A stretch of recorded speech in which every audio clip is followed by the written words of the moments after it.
ξέρω να μιλώ.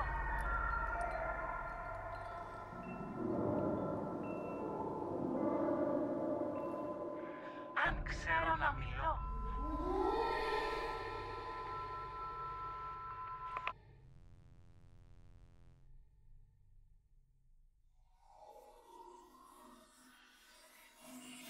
Αν ξέρω να πω όλες τις γλώσσες των ανθρώπων, αν ξέρω να μιλώ όλες τις γλώσσες των ανθρώπων και των αγγέλων,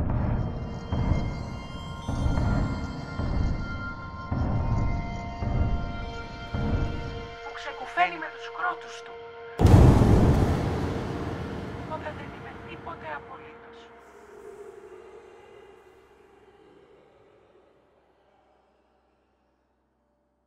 Ακόμη και τα βουνά,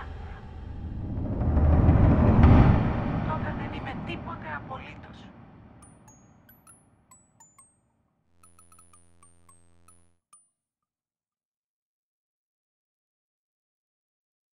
Στον επίγειο κόσμο βλέπουμε σαν σε καθρέπτη και μάλιστα θαμπά.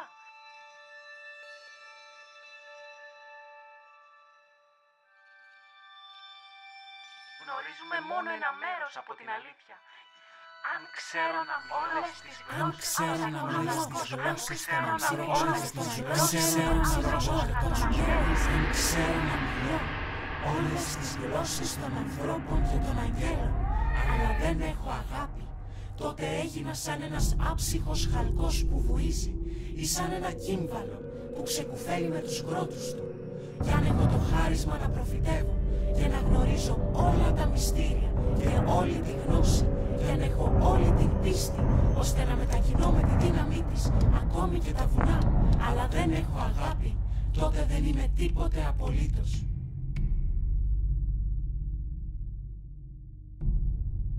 Κι αν πουλήσω όλη την περιουσία μου για να χορτάσω με ψωμί όλους τους φτωχούς, κι αν παραδώσω το σώμα μου για να καεί, αλλά αγάπη δεν έχω, τότε σε τίποτε δεν ωφελούμε. Η αγάπη είναι μακρόθυμη, είναι ευεργετική και ωφέλιμη.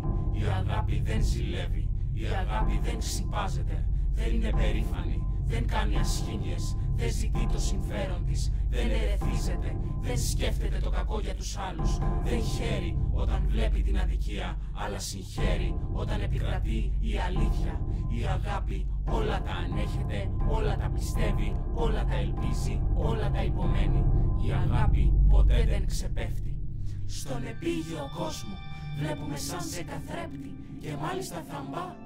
Γνωρίζουμε μόνο ένα μέρος από την αλήθεια και μας απομένουν μόνο τρία πράγματα: η πίστη, η ελπίδα και η αγάπη. Πιο μεγάλη όμως από αυτά είναι η αγάπη.